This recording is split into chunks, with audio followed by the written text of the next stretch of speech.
Paging Dr. Gary C. Please proceed to the geriatrics department. Emergency! Emergency! Paging Dr. C. Emergency! Emergency! Hello po sa inyong lahat. Nanonood po kayo ng Gabay sa Kalusugan. Ako po si Dr. Gary C. Ang ating pag-uusapan medyo naiiba ng konti at please, makinig kayo maigi. Dahil maraming beses na ako nakakita ng pasyente na nagpunta sa klinik, ang gusto pa tingnan yung kanyang alta presyon o kaya yung kanyang sakit na diabetes at iba pa. Pero habang nag-uusap kami, napansin ko abay, ibang itsura ng kuko niya. So medyo nabati ko at sabi ko, pa-check kaya tayo, baka may ibang dapat bigyan ng pansin. At yun nga, may lumabas na meron pala siyang ibang medical problem na hindi niya alam. O, di ba? So mahalaga to. Ang ating pag-uusapan ay ano kaya yung mga sakit na maaaring makita natin sa kuko ng isang tao. So ito yung mga fingernails abnormalities na dapat nating bigyan ng pansin. Okay? I'm sure sa inyo, may mga nagpapamanicure, pedicure, o kaya sarili kayo, naggaganyan-ganyan kayo. Pero wala ba kayo napapansin nagbabago? Kasi mahalaga, natitingnan nyo yung appearance ng inyong mga kuko. Kung for example, nagkaroon kayo ng injury nung araw, nagkaroon kayo ng infection, nagkaroon ng halimbawa mga nana dyan at hindi nyo nagamot ng maayos, o kaya maaaring senyalis yan na meron kayong health condition na hindi nyo alam. Alam nyo ba yung pagbabago sa inyong kuko ay maaaring kailangan ng immediate, o hindi naman immediate, siguro it requires medical attention na dapat huwag nyong pabayaan. Ano ba yung mga abnormalities na kadalasan nakikita sa fingernails? Okay, ito tingnan nyo po ito makinig kayo, children. I want you to see your doctor, kung sino man yung inyong mga doktor. Kung napansin nyo, may nagbago sa inyong number 1, nagkaroon ng discoloration sa inyong mga kuko. Napansin nyo ba, parang nag-iba yung shape? Anyo? Mukhang kumapal yata o numipis? Naging brittle, parang nagbibitak o nagka-crack? Pitted, pag sinabi mong pitted, parang naipit-ipit dyan na may mga guhit-guhit. O kaya may dumudugo-dugo sa gilid, namamaga, mapula, masakit. Ay, lalo na kung yung kuko nyo parang humihiwalay. Alam nyo ba yung humihiwalay? Parang umaangat. Humihiwalay siya doon sa mismong skin.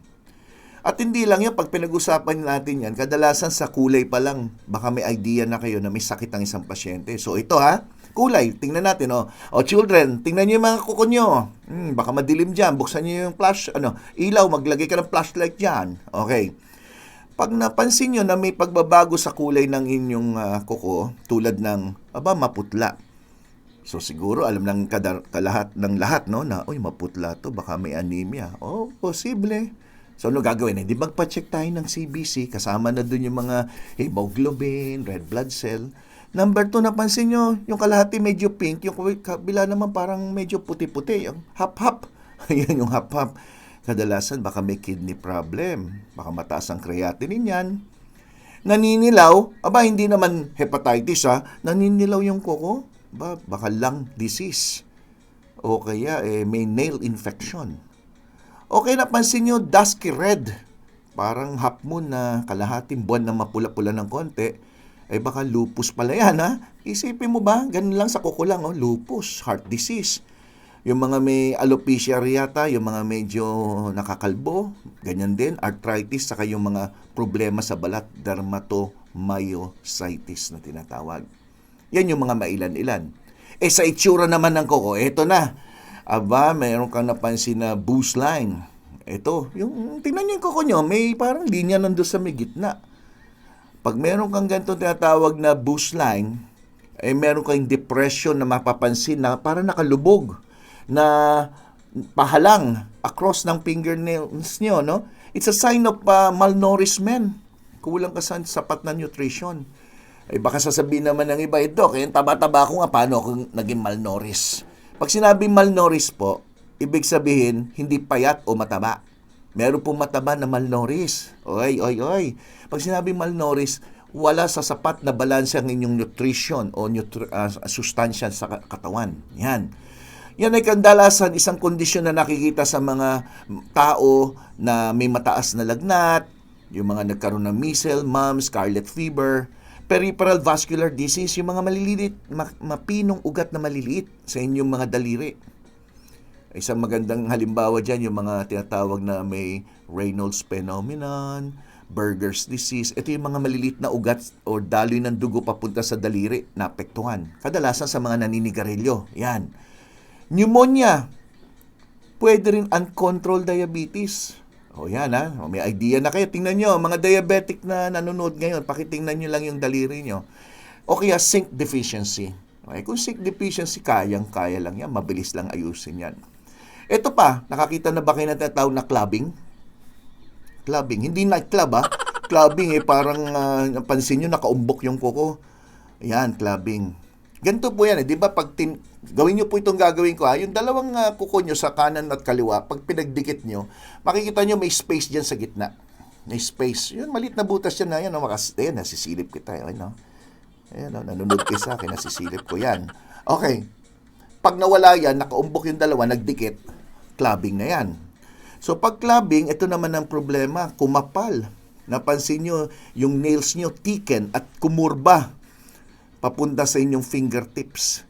So generally, hindi naman to nangyayari ng biglaan, mga ilang taon yan bago mangyari. At ang number one na dahilan na yan ay ang pagbaba ng oxygen sa inyong dugo. Kadalasan ay sinasabi na pag may clubbing po kayo, meron kayong sakit sa puso. So cardiovascular diseases, inflammatory bowel diseases, liver disease, pulmonary diseases sa baga, atay, at posible rin yung sakit na AIDS, acquired immunity deficiency syndrome. Ayan. So, ngayon may idea na kayo ha. So, hindi ko kayo tinatakot. Ang gusto ko lang, aware tayo para kung meron man tayo makita, maagapan natin. Yan. Ang susunod, ito po, spooning o tinatawag na koilonychia. Ito. Ano yan? Tingnan nyo maigi. Pwede ka maglagay ng 1-2 patak ng tubig dyan, hindi mawawala o hindi mahuhulog, hindi matatapon. Kasi parang kutsara po di ba? Palalim. Yan po ay kadalasan naman ay napansin nila na bakit yung aking kuko ay parang umangat yung sa harap na nangyari palabas. Kaya nga tinawag na spoon, di ba? Spooning. At ito kadalasan nakikita sa mga pasyente may iron deficiency anemia, nakikita rin sa mga heart diseases, hemochromatosis, ito'y problema sa matataas ang iron or ferrous sulfate, no? Yung mga ferrous na mga tinetest sa inyo. Lupus erythematosus, hypothyroidism, hypo at Reynolds disease. Pareho yan yung kanina nabanggit ko, yung mga problema sa peripheral artery disease na tinatawag. Yan. I'm sure meron sa inyo na maring wala nito o nakakita na ng ganito. Okay? Either kamag-anak o kaibigan. Ito pa. Leukonychia. Ito yung white spots. Ito yung pinaka-common na nakikita ko sa pasyente. Yung mga may parang puti-puti sila dyan. Parang yung kinutkot na niyog na nandyan sa loob ng ilalim ng kuko. Yan. I'm sure nakakita na po kayo yan. Ito ay kadalasan naman ang pwedeng dahilan ay nagkaroon ka ng minor trauma o naipit yung kamay mo sa drawer o kung saan-saan man. Though hindi naman to delikado, hindi naman to life-threatening kasi harmless naman to sa mga healthy na tao. Sometimes masasabi rin natin na may kinalaman sa poor health or nutritional deficiency ito.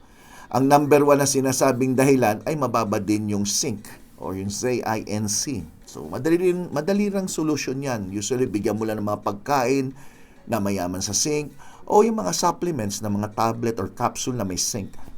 Then, next is pitting. Ito yung medyo, paano ba i-describe dito? Yung parang alon-alon. Ayan, tingnan nyo na, alon-alon. Kasi ang normal na ko, very smooth ho yan Lalo na yung iba sa inyo, naglalagay pa ng mga cutics, di ba? So, very smooth.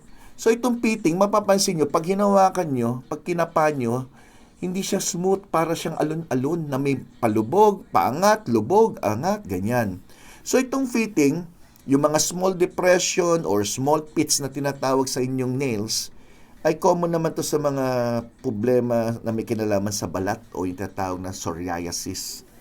So ito isang kondisyon kung saan na bukod sa nagkaroon ka ng ganyang itsurang kuko, mapapansin nyo ang skin ninyo ay tuyo, mapula at irritated. Yan, dry. Yan, mapula at irritated. Wow, di ba? Ang dami, no? Ito, nakita nyo na ba ito? Yung tinatawag na onycholysis. Yung umaangat ngayon yung kuko. Aba, makikita mo, bakit gano'n nakaangat yung isang side ng kuko niya at yung nagbabalat yung paligid ng kuko. Yan po ay kadalasan naman, ang tawag din dyan ay nail lifting up. O yan kaya umaangat di ba? Lifting up nakaangat. Kung kayo po may ganito, napansin nyo, yung kuko nyo ay medyo umaangat at hindi na siya parang nakadikit sa ilalim sa inyong balat. So, likely, makapapansin nyo namumuti. So, may white discoloration. Saan naman kadalasan nakikita to? Sa mga may fungal infection. So, kadalasan binibigyan to ng mga oral antifungal drugs. Binibigyan din ng mga topical, pwede rin yung mga ipinapahid para ma-improve. Ganon din nakikita rin sa mga pasyenteng may problema sa balat na tinatawag na psoriasis. At pwedeng ang isa sa dahilan dito ay yung nagkaroon ka ng history na nagpa-manicure at nasundot. Ayan, nako, sakit. Na-imagine nyo na ba? Inaangat yung cuticle ba yun? Tapos biglang pagpasok, yan. May history na nagkaroon ng matinding pagsundot or aggressive manicure. Yan. At nangyayari din sa paa, syempre, no? Injury form ay nangyayari sa sharp object na ginamit. So yan, alam nyo na yan. Alam nyo na mga misis na mahilig pa manicure, di ba? Ito pa, paronychia. Yan, paronychia. Yan yung mapula, namamaga, tapos mapapansin yun, medyo na may kasamang pamumuti sa gilid lang ng inyong kuko. Ito ay madalas na sinasabing may impeksyon at pag hindi na control, palaging ganyan ang itsura. So yung redness and swelling around the nail ay dulot ng impeksyon.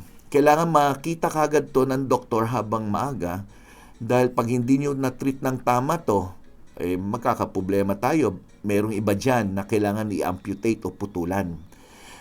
Kung maaga nyo na-diagnose yan, yung pagbabad lang sa tubig na mainit, maaari makatulong yan to lessen yung swelling. With the right antibiotics, madali naman pong gamutin. Okay? Then, ito pa. Ayan, pwede sa kamay, pwede rin sa paa, no? Sa kuko sa inyong kamay, okay, sa paa. May napansin ba kayo na parang may guhit lang na kulay itim? Ang tawag acral lentiginous melanoma. Yan. Ano naman tong dark streak na to? Yung parang guhit lang, ha? Akala mo dugo, pero hindi naman dugo yan, no?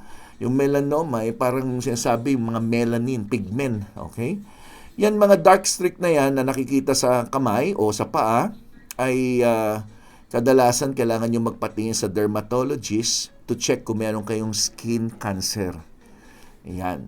Ngayon, kung naalam nyo na yung mga yan, di ano pang gagawin? Di magpa-check, di ba? Ito pa ang pinakamatindi. Nako, patindi na po. Ito na.